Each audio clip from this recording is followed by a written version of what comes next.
National conference کے راجیہ سبھا کے M Ps Sajjad کچلو جی، چودھری محمد رمضان صاحب اور شمی اوبرائے جی کی ملاقات دیش کے ہوم منسٹر امت شاہ سے ہوئی۔ تین بڑے مدعوں پہ ڈسکشن ہوئی ہے۔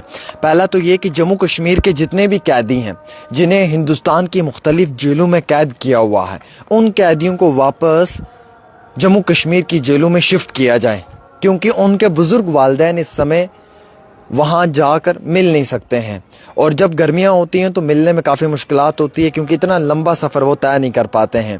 تو اس لیے جو ہندوستان ملک کے اندر مختلف جو جیلیں ہیں جہاں پہ ان قیدیوں کو، ان مجرموں کو قید کیا ہوا ہے، انہیں واپس شفٹ کیا جائے جموں کشمیر کی جیلوں میں۔ دوسرا مدعا تھا restoration of statehood states. Full fledged state ملنی چاہیے تاکہ دل اور دلی کی دوری کم ہو، کیونکہ دیش کے پرائم منسٹر نے کہا تھا اب دل اور دلی کی دوری بہت کم ہے، لیکن راجیہ سبھا کے اندر جو ایم پیز ہیں نیشنل کانفرنس کے، جب وہ ہوم منسٹر سے ملے تو انہوں نے کہا کہ سر دوریاں کم نہیں ہیں بلکہ دوریاں بہت تیز ہو رہی ہیں۔ یہاں پہ کہنے کو تو الیکٹڈ گورنمنٹ ہے، لیکن الیکٹڈ گورنمنٹ کی کوئی سنوائی نہیں ہے، کسی طریقے کا کوئی کام نہیں ہے، اور ڈیول گورنمنٹ کی وجہ سے الیکٹڈ گورنمنٹ اپنے کام نہیں کر پا رہی ہے، چاہے وہ ایم ایل اے ہو، چاہے وہ منسٹر ہو، چاہے وہ چیف منسٹر ہو، کوئی سنوائی نہیں ہے۔ آج ایک بڑے سے بڑا اور ایک چھوٹے سے چھوٹا ادھیکاری ان کی بات ماننے کے لیے تیار نہیں ہے۔ پہلے 10 طریقے بتاتے تھے کہ کام کیسے ہوتا ہے، آج 10 ایکسکیوز بتاتے ہیں کہ کام کیوں نہیں ہوگا۔ تو حالات انہوں نے کہا کہ بڑے بد سے بدتر ہیں، ریاست کا درجہ پورا ملنا چاہیے، فل فلیج اسٹیٹ ہوڈ۔ اس کے ساتھ ساتھ کچھ جو ہائیڈل پاور پروجیکٹس ہیں ان کے اوپر ڈسکشن ہوئی۔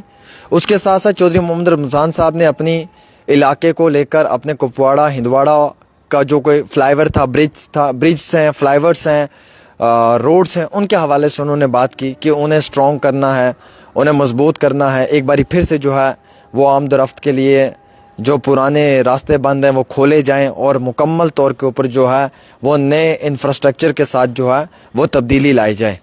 ہوم منسٹر سے ملنے کے بعد یہ یقین رہا ان کا کہ شاید ان کے کچھ مدعے جو ہیں وہ حل ہو سکتے ہیں، جس میں کہ سب سے بڑا اور اہم ترین مدعا انہوں نے کہا کہ جموں کشمیر کے اندر بے روزگاری بہت ہے، وہاں پہ سرکار کام کرنا چاہتی ہے، امپلائمنٹ جنریٹ کرنا چاہتی ہے، لیکن ہمارے پاس پیسہ نہیں ہے، سرکار نام کی ہے لیکن کام کی نہیں ہے، کیونکہ وہاں پہ ایل جی صاحب کا اپنا ایک رول ہے، اس رول اینڈ آرڈر کے تحت ہی سب کچھ ہوتا ہے، الیکٹڈ گورنمنٹ کی کوئی سنوائی نہیں ہوتی ہے، اور کسی بھی طریقے سے ہم کوئی بھی ریشفلنگ نہیں کر سکتے ہیں، کسی بڑے ادھیکاری کی کوئی ٹرانسفر نہیں ہو سکتی ہے۔ ہم اپنے حساب سے جموں کشمیر کی ریاست کو اگر چلانا چاہیں، جموں کشمیر کے لوگوں کی بات کو سن کر ان مدعوں کو پورا کرنا چاہیں تو وہ بھی نہیں ہو سکتے ہیں، کیونکہ وہاں پہ ہماری ایک بات ہے اور ایل جی صاحب کی دوسری بات ہے۔ اس کے بعد انہوں نے کہا کہ ریاست کا درجہ ملنا اہم ترین ہے، یہ ایک بہت بڑا وعدہ تھا جو مرکزی حکومت نے کیا تھا، وہ پورا ہونا چاہیے تاکہ ہم وہاں پہ اپنے کام کر پائیں۔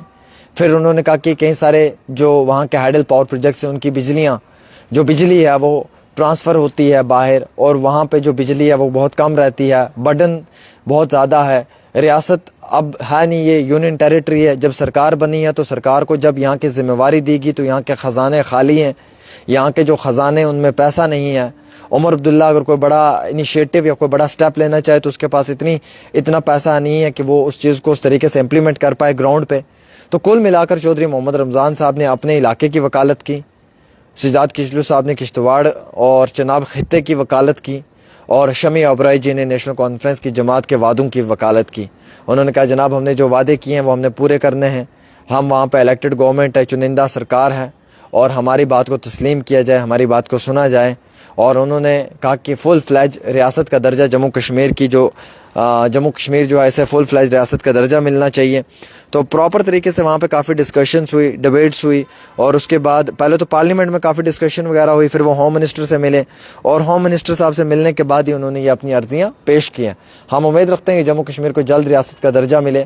انہوں نے کہا کہ دلی اور دل کی دوری کم نہیں ہو رہی بلکہ بڑھ رہی ہے، جو حالات ہیں ان حالات سے یہ محسوس ہو رہا ہے کہ لوگوں کے دلوں میں اور بھی نفرت پیدا ہو رہی ہے۔ جس طریقے کا ماحول بنا ہوا اس ماحول سے یہ لگ رہا ہے کہ کئی سارے لوگ جو ہیں وہ مشکلات کے اندر اپنی زندگی جوجھ رہے ہیں۔ حکومت بنی ہے، الیکٹڈ گورنمنٹ بنی ہے، اس کی کوئی سنوائی نہیں ہے۔ ایس ڈی ایم جو ہے وہ ایک ایم ایل اے کی سنتا نہیں ہے، ایک ایم ایل اے کو ایس ڈی ایم آج اگنور کر رہا ہے۔ آپ خود سوچئے کہ ایک ڈیموکریسی کے اندر ایک الیکٹڈ گورنمنٹ کی کیا ویلیو رہ گئی ہے۔ ہم نے الیکشنز میں بڑی بہومت کے ساتھ جیت حاصل کی کیونکہ عوام نے ہمیں مینڈیٹ دیا. لیکن آج جب عوام کہتی ہے کہ کام کرو, ہم کام کرنے سے جو ہے وہ کترا رہے ہیں یا ہم کام نہیں کر پا رہے ہیں. کارن یہ ہے کہ ہمیں اس طریقے کا بیک اینڈ سے سپورٹ نہیں مل پا رہا ہے. ہمارے لیے کافی مشکلات ہیں اور ان مشکلات کو ہوم منسٹر صاحب آپ ہی جو ہے وہ ریزالو کر سکتے ہیں. ہمیں اسٹیٹ کا درجہ دیا جائے یا جو ہے وہ تھوڑے سے اختیارات ہمیں دیے جائیں تاکہ ہم پاور میں آئیں. اور بزنس رول کی جو فائل ہے وہ آنریبل لیفٹیننٹ گورنر صاحب کے ٹیبل پہ پڑی ہوئی ہے. بزنس رول کو ابھی تک اپروو نہیں کیا ہے. کوئی ابھی تک 1.5 سال ہو چکا ہے, کوئی رول نہیں بنا ہے. کوئی جو پیسہ انویسٹ کرنا تھا جو خزانے میں ہے اس پیسے کی کوئی پوری طریقے سے مکمل کوئی ڈیٹیلڈ رپورٹ نہیں ہے. آفیسر سنتے نہیں ہیں, کوئی مانتا نہیں ہے. مشکلات بہت زیادہ ہیں. کل کو لوگوں کے بیچ میں جانا ہے, کیا بات کریں گے کہ ہم نے کیا کیا اور آپ نے کیا دیا. تو یہ چیزیں بڑی مشکل والی ہیں. تو راج سبھا کے ایم پیز نے اپنی پہل کی ہے. ہم امید رکھتے ہیں کہ جموں کشمیر کو ایک ریاست کا درجہ ضرور ملے اور کم سے کم یہاں کے لوگوں کی سنوائی ہو.